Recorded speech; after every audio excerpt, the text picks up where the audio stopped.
The observation deck of the Zephyron Imperial cruiser hummed with the low thrum of advanced quantum engines as Commander Bella stood before the tactical display, her jaw clenched tight.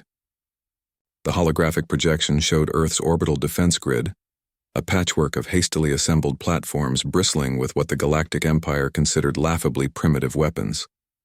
"They still use kinetic projectiles," sneered High Admiral Kanat, his crystalline exoskeleton catching the blue light of the tactical screens. His species, the Zephyron, had conquered 47 star systems with energy weapons that could disintegrate matter at the molecular level. Chemical propellants and metal slugs. How quaint, how utterly pathetic. Bella said nothing. She had studied humanity for 3 standard cycles since joining the Empire's diplomatic corps, and something about these peculiar bipeds unsettled her. They had only achieved faster-than-light travel 2 decades ago, yet they had already fortified their home system with a determination that bordered on madness. "Commander Bella," Kanat's voice dripped with condescension, "prepare the demands for Earth's surrender.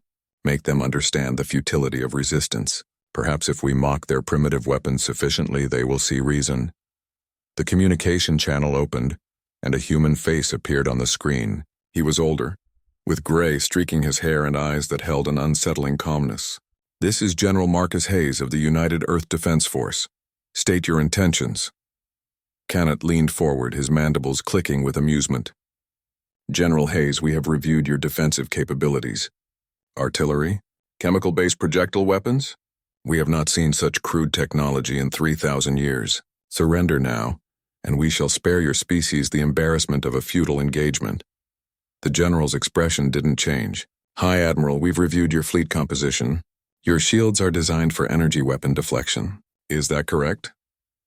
"Our shields," Kanat said slowly, confused by the question, "can withstand 17 million terawatts of directed energy fire. Your chemical explosives might as well be raindrops against a mountain." "That's what I thought," Hayes said quietly. "You've never fought humans before, have you?" Before Kanat could respond, the tactical display erupted in warnings. Bella's eyes widened as she watched the defense platforms rotate, their massive barrels aligning with mathematical precision. "What are they?" Kanat began. The first salvo hit the Imperial cruiser's shields like the fist of an angry god. The kinetic energy from the tungsten penetrators, accelerated by railgun technology and backed by chemical propellant boosters, transferred directly through the energy barriers as if they weren't there.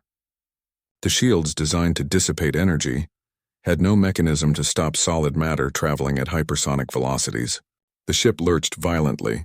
Bella grabbed the console to steady herself as alarms screamed throughout the bridge. "Shield integrity compromised. Hull breach on deck 7 through 12. "Impossible!" Kanat roared. "Those are primitive." Another volley struck. This time, the humans had calculated the exact weak points in the Zephyron armor plating, targeting seams and joints with terrifying accuracy.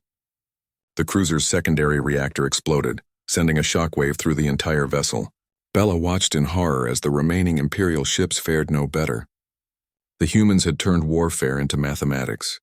Every shot was calculated, every trajectory optimized. They weren't firing blindly hoping to overwhelm defenses. They were surgeons performing a dissection. "Earth artillery platforms operating at 30% capacity," came a report from one of the surviving ships.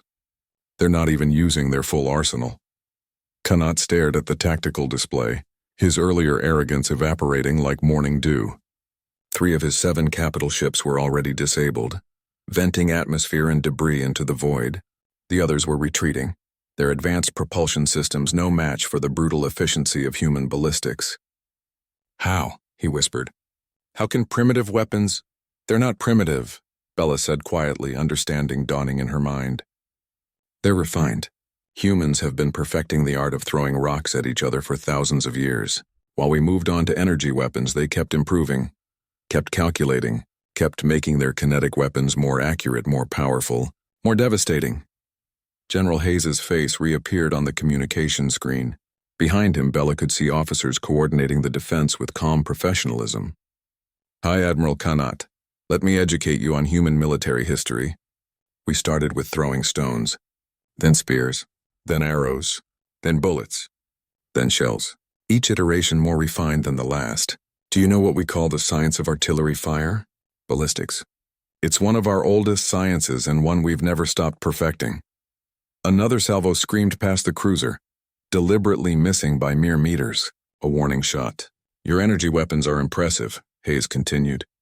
But they have a fatal flaw. Energy dissipates. It spreads. It can be deflected or absorbed. But matter? He smiled grimly. Matter doesn't care about your shields. When a 100-kilogram tungsten rod hits your ship at Mach 30, all that kinetic energy has to go somewhere, usually through your hull and out the other side. Kanat's mandibles trembled. This is barbaric. No, Hayes corrected. This is human. We didn't abandon our old weapons when we developed new ones. We integrated them, improved them, made them work together. Every human warship has both energy weapons and kinetic artillery. Why would we limit ourselves to just one tool when we could have both? Bella checked the tactical display. The human defense platforms were repositioning again, their targeting solutions already calculated for the next phase of the engagement. She realized with a sinking feeling that they could have destroyed the entire Imperial fleet in the first salvo. This had been a demonstration. "Hi, Admiral," she said urgently. "Recommend immediate retreat and diplomatic negotiations." Kanat looked at her, his pride shattered along with his preconceptions. "Agreed. Open a channel." He turned back to Hayes, his voice hollow. "General, we wish to discuss terms." Hayes nodded slowly. "Smart choice. But let me be clear about something, High Admiral. You came to our system and mocked our weapons. You called us primitive. Here's what you need to understand about humanity. We remember everything. We keep everything. We improve everything. Just because we develop new technology doesn't mean we throw away the old. Sometimes the old ways are the best ways, and sometimes a good old-fashioned artillery shell is exactly what you need to solve a problem." The communication cut off, leaving Kanat staring at the blank screen. Around them, the Imperial fleet began its retreat, nursing wounds inflicted by weapons the Empire had considered obsolete for millennia. Bella looked out at the Earth defense platform, still tracking their retreat with unwavering precision. She understood now why these humans had survived and thrived, despite their late arrival to the galactic stage. They weren't just survivors. They were innovators who honored their past while embracing their future. And they were absolutely terrifying. As the cruiser limped away from Earth's orbit, Bella made a note in her personal log. Recommendation for Imperial Command. Humanity should never be underestimated. Their retention of primitive technology is not a weakness but a strength. They are not limited by our assumptions of what advanced warfare should look like. They are, in every sense, unpredictable and formidable. She paused, then added one final line. First contact protocols regarding humans should be revised immediately. Approach with respect, not arrogance. They have earned it. Behind them, Earth's artillery platforms returned to their patient vigil, ready to educate any other species that might confuse age with obsolescence.